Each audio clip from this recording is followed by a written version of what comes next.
بسم اللہ الرحمن الرحیم واقعی الصلاۃ وآتوا الزکوٰۃ۔ پچھلے سبق کے اندر ہم نے یہ بات پڑھی تھی کہ زکوٰۃ ہر مسلمان عاقل، بالغ، آزاد، صاحب نصاب، مل کے کام رکھنے والے کے اوپر فرض ہوتی ہے۔ اس کی شرائط میں سے ایک شرط یہ بھی ہے کہ ہولان ہول ہو۔ ہولان ہول کا مطلب یہ ہے کہ 1 سال کی مدت جو ہے وہ پوری ہو چکی ہو۔ جب آپ کے پاس مال آیا تھا، آپ صاحب نصاب بنے تھے، اس وقت سے لے کر پورے 1 سال کی مدت گزرنے کے بعد آپ کے اوپر زکوٰۃ واجب ہے۔ اگرچہ آپ جو ہے اس سے پہلے بھی زکوٰۃ دے سکتے ہیں، جائز ہے، لیکن واجب جو ہوتی ہے وہ 1 سال کی مدت گزرنے کے بعد ہوتی ہے۔ اصل وجہ یہ ہے کہ نفع نقصان کا صحیح حساب جو لگایا جاتا ہے وہ سالانہ جو نا آسانی سے لگایا جا سکتا ہے۔ بعض اوقات یوں ہوتا ہے کہ سال کی ابتدا کے اندر آپ کے پاس مال ہوتا ہے، آپ صاحب نصاب ہوتے ہیں، اور سال کی انتہا کے اندر بھی مال ہوتا ہے، لیکن درمیانے سال نفع ہوتا ہے، بعض اوقات نقصان ہو جاتا ہے۔ اب بعض اوقات اتنا زیادہ نقصان ہو جاتا ہے کہ مال جو ہے وہ نصاب سے کم ہو جاتا ہے، تو اس نقصان کا اعتبار نہیں ہے۔ اگر سال کی ابتدا میں اور انتہا میں دونوں طرف آپ کے پاس مال پورا ہے، آپ صاحب مال ہیں، صاحب نصاب ہیں، تو پھر آپ کے اوپر زکوٰۃ ہوگی، بے شک درمیانے سال جو ہے آپ کا جتنا مرضی نقصان ہوگا۔ تو 1 سال کی مدت جو ہے وہ پوری ہونا، یہ بھی جو ہے زکوٰۃ کی شرائط میں سے ایک شرط ہے۔ پھر اس بات کا بھی لحاظ رکھا کریں کہ یہ جو زکوٰۃ ہوتی ہے اس کو اسلامی مہینوں کے اعتبار سے دیا کریں، انگریزی مہینے کے اعتبار سے نہ اس کا حساب کیا کریں۔ وجہ اصل میں یہ ہے کہ یہ عبادت ہے، اور ہماری عبادات کا تعلق جو ہے وہ اسلامی مہینوں کے حساب سے ہے، اور یہ وجہ بھی ہے کہ اسلامی مہینہ انگریزی مہینے کے مقابلے میں چھوٹا ہوتا ہے۔ انگریزی مہینہ جو ہوتا ہے وہ اسلامی مہینے کے مقابلے میں 10-11 دن جو ہے وہ بڑا ہوتا ہے۔ اس طرح آپ سال ہر سال اگر آپ انگریزی مہینے کے حساب سے زکوٰۃ دیتے رہیں تو ایک وقت ایسا آئے گا کہ آپ کا 1 سال کی یا 2 سال کی زکوٰۃ جو ہے وہ چھوٹ جائے گی۔ اس لیے کوشش یہ کیا کریں، اس کا تعلق عبادت کے ساتھ ہے، اور عبادت جو ہے وہ اسلامی مہینے کے ساتھ جو ہے اس کا تعلق بنتا ہے، لہذا ہمیں زکوٰۃ بھی اس کا حساب جو کرنا ہے وہ اسلامی مہینے کے مطابق کرنا چاہیے۔ آپ دیگر عبادات کو بھی دیکھیں نا، کبھی غور کریں۔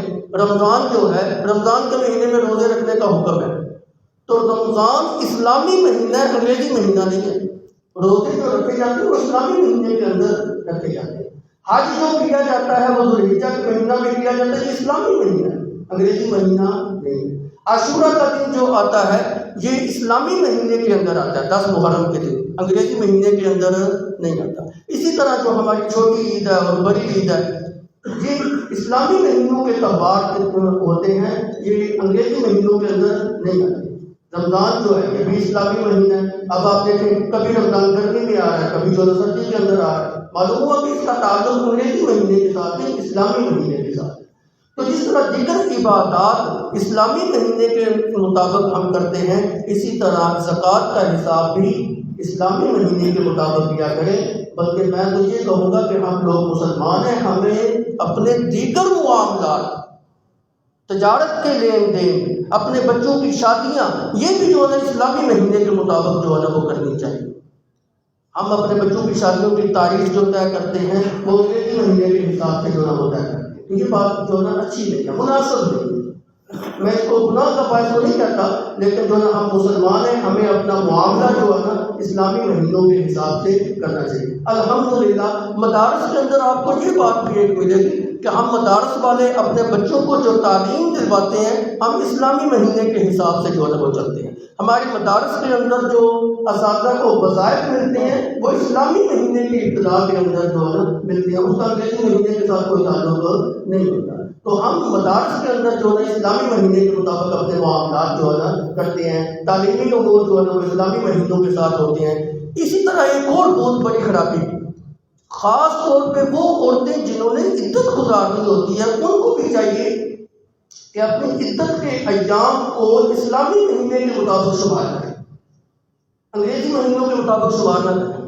عورتیں اس انتظار میں ہوتی ہیں کہ ہماری عدت کے ایام جلد از جلد ختم ہوں تاکہ ہم اس چیز سے بری الزامہ ہوں۔ تو اسلامی مہینے سے حساب کتاب کرنے کا ایک فائدہ یہ بھی ہوگا کہ اگر کسی عورت کا خاوند فوت ہو گیا ہے تو 4 ماہ اور 10 دن جو اس نے عدت گزارنی ہے، یہ 4 ماہ 10 دن اگر آپ اسلامی مہینے کے مطابق گزاریں گے تو اس میں 2-3 دن جلدی جو ہے نا وہ ختم ہو جائے گا، اور اگر آپ انگریزی مہینے کے حساب سے گزارتے ہیں تو پھر جو ہے 2-3 دن وہ عدت طویل ہو جائے گی، اور کم خواہش جو ہے وہ طوالت آپ وہ عورت جو کر رہی ہے شرعی لحاظ سے وہ اس کی پابند نہیں۔ تو عورتوں کو چاہیے کہ اپنی عدت کے ایام جو ہیں وہ بھی اگر شمار کرنے ہوں بالخصوص تو اس کو اسلامی مہینوں کے مطابق شمار کریں، انگریزی مہینوں کے مطابق جو ہے شمار نہ کریں۔ ہمیں اپنے دیگر تمام معاملات جو ہیں وہ اسلامی مہینے کے مطابق جو ہے وہ کرنے چاہیے، انگریزی مہینے کے مطابق نہیں کرنے چاہیے۔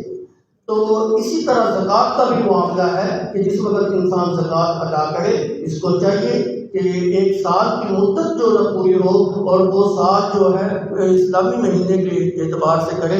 اگر انگریزی مہینے کے اعتبار سے کرے گا تو 10-11 دن جو ہے وہ طویل جو ہے نا سال جو ہے وہ ہو جائے گا۔ آپ دیکھتے ہیں کہ اسلامی مہینے کے اندر جو ہے نا جو دن ہوتے ہیں اس مہینے کے اندر وہ 29 دن کا مہینہ ہوتا ہے یا 30 دن کا مہینہ ہوتا ہے، اور انگریزی کا جو مہینہ کوئی 28 کا آ رہا ہے، کوئی 29 کا آ رہا ہے، کوئی 30 کا آ رہا ہے، کوئی 31 کا آ رہا ہے، اور خیر سے ہمارے پنجابی کے جو مہینے ہیں ان میں تو 1-2 ماہ ایسے ہیں تو 32 کے بھی آتے ہیں۔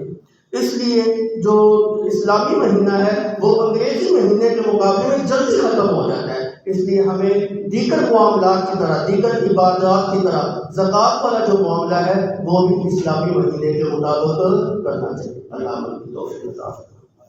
ربنا آتنا فی الدنیا حسنہ